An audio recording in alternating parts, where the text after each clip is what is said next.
बहुत लोग कहते हुए सुने होंगे कि जो होता है अच्छे के लिए होता है। हम एग्जाम में फेल हो गए, जिसके लिए सालों से तैयारी कर रहे थे, इसमें भला क्या अच्छा हो सकता है? बिल्कुल, आज इस बारे में आपको जानकारी दूँगा, साथ में ये भी बताऊँगा कि आप दुखी होकर कितना अपना नुकसान करते हैं और सिलेक्शन क्यों बाहर हो जाते हो हर बार फाइनल मेरिट से या उससे मेडिकल लिस्ट से या कहीं से भी क्यों बाहर हो रहे हो, इस मुद्दे पर बात करेंगे। और ये स्पेशली उन बच्चों के लिए वीडियो है, जो बच्चे फेल हुए हैं हाल-फिलहाल में किसी भी एग्जाम में चाहे फेल हुए हों। फिलहाल मैं एसएससी जीडी वाले बच्चों के लिए बना रहा हूँ, क्योंकि उसका रिजल्ट परसों ही आया है और परसों रिजल्ट में बहुत सारे बच्चे फेल हो गए हैं और यहाँ से वो टूटते हैं और टूट करके फिर वो अपने सालों की मेहनत को खराब कर रहे होते हैं। इसके लिए मुझे ज़रूरी लगा, तो बच्चों इस पे चर्चा करेंगे। मेरा नाम है अंकित भाटी, रोजगार विद अंकित चैनल पर आप सभी का स्वागत है। नमस्कार। बच्चे, बात करते हैं इन पॉइंट्स पर। वे मैंने ये लिखा है कि फिजिकल आप फेल हुए हो पर दुखी मत होइए। क्यों नहीं होइए उसका कारण दूँगा। आप शायद इस वीडियो के अंत होते-होते संतुष्ट भी हो जाएँगे। और जो बच्चे मैं कहूँगा कि जिनका नंबर आ गया है एसएससी जीडी में, इस वाली भर्ती में, प्लीज़ वो ना देखें, ये मेरा डिस्क्लेमर है। क्योंकि वो देखेंगे तो उनके मन में ये भी आ सकता है कि मैं जॉब पे जाऊँ या ना जाऊँ, मैं आगे मेडिकल करवाऊँ या ना करवाऊँ, क्योंकि ऐसी बातें भी कुछ होंगी।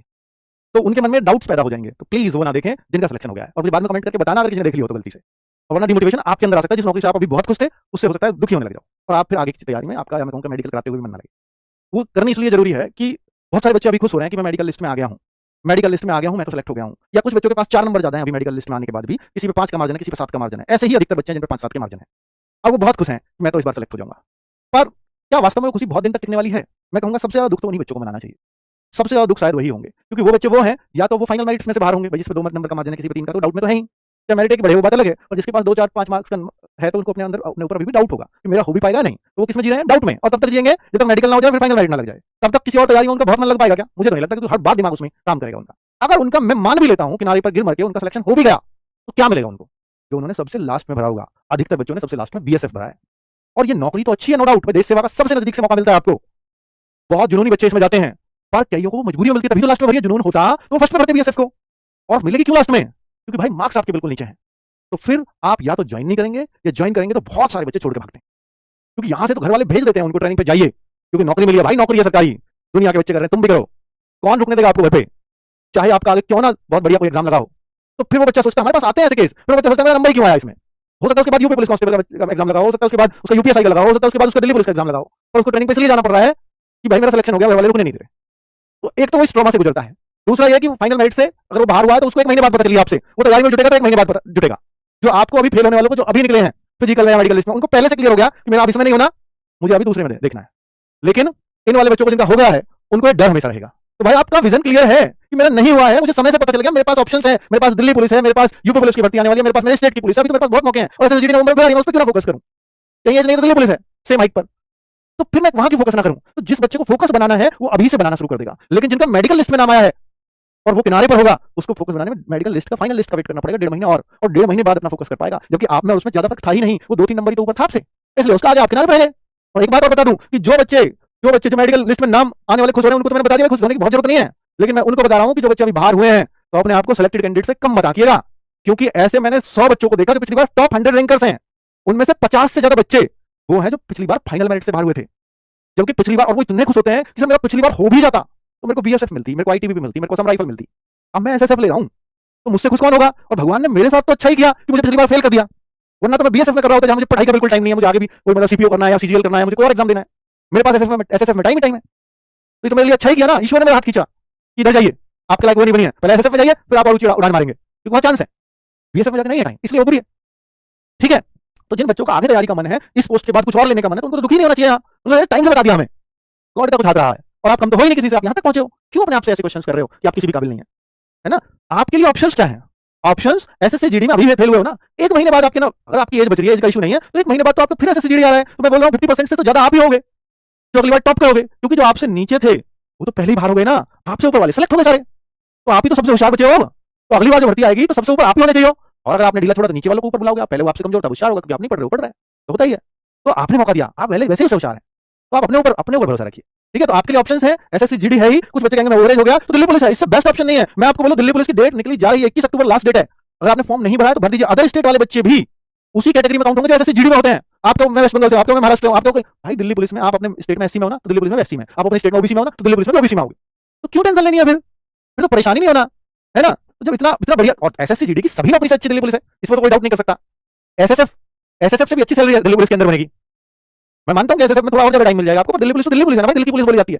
तो आपके लिए उससे बेस्ट ऑप्शन क्या हो सकता है? किसी भी स्टेट के बच्चे के लिए दिल्ली पुलिस बेस्ट ऑप्शन है ना, अगर आप दिल्ली में जॉब करना चाहते हैं तो। और एसएससी जीडी लेना है तो दिल्ली अगली बार आरपीएफ भी आ रहा है अब तो 165 हाइट के लिए, वहां एज पे भी थोड़ा छूट ज्यादा होती है, तो आरपीएफ मिल जाएगा आपको, कांस्टेबल वाला। आपके पास वो होना चाहिए कि मुझे करना है तो करना है, ऑप्शंस बहुत मिल जाएंगे। कुछ बच्चों के पास जो दूर के हैं वो अपने स्टेट वाली जॉब देख सकते हैं, तो परेशान नहीं होना है। सिलेक्शन के लिए क्या एक्स्ट्रा एफर्ट्स करें, ये बहुत बड़ा सवाल है बच्चों का कि सर हमने बहुत एफर्ट्स मारे इस बार फिर भी नहीं हो पाया, तो सिलेक्शन के लिए मुझे करना क्या चाहिए, क्या मैं एक्स्ट्रा करूं कि इस बार हो जाऊं। भाई आपको कुछ भी एक्स्ट्रा करने की जरूरत नहीं होती, और उनसे भी पूछ लो जो सेलेक्ट हुए हैं, कुछ भी एक्स्ट्रा नहीं किया था, बस सब कुछ एक अनुशासित, एक डिसिप्लिन्ड वे में किया था। एक ही मंत्र है सिलेक्शन का, एक ही मंत्र, क्या कि सब कुछ अनुशासित वे में करेंगे, जो करेंगे रोज करेंगे, कुछ भी हो जाए अपनी पढ़ाई डिस्टर्ब नहीं होने देंगे, वो सेलेक्ट होते हैं। एक दिन भी पढ़ाई डिस्टर्ब हुई तो वो बच्चा परेशान हो जाता है और अगले दिन दुगना टाइम देता है अपनी पढ़ाई को, वो सेलेक्ट होता है। जब भी आप कहीं बाहर हैं तो आप अपने मूल उद्देश्य को नहीं भूल गए, मुझे बाहर आना पड़ा कोई बात नहीं, लेकिन मेरा प्राइमरी, मेरा मूल उद्देश्य है मुझे सेलेक्ट होना है इस बार। इसलिए वो लक्ष्य नहीं भूलने देता आपको, एक पल के लिए भी आपको अपने लक्ष्य से नहीं हटना होता। आपको अगर कुछ भी काम कर रहे हैं तो दिमाग में एक ही चीज है, इस बार सिलेक्शन लेना है, और लेते हैं वो। ऐसा कब होगा, जब आप सिलेक्शन के करीब होंगे। जब आप सिलेक्शन से बहुत दूर हैं, 160 में से आप मान लीजिए आप अंक ही पाते हैं 40, तो आपको इनसे मतलब नहीं होता है। वो कहेंगे कि ऐसा कभी होता ही नहीं होगा। भाई जो सेलेक्ट होते हैं जिनके 160 में से 150 140 आते हैं, पूछो उनसे, वो ऐसे ही होते हैं। वो हर दिन पढ़ाई कर, कई बार हमें ऐसा होता है सर मैंने तो ऐसे ही किया था इस बार और मेरा तो फिर भी नहीं हो पाया। भाई कई बार ऐसा होता है कि हम जिस भर्ती के लिए बहुत दम लगाए होते हैं, हमारा उसमें सिलेक्शन नहीं होता।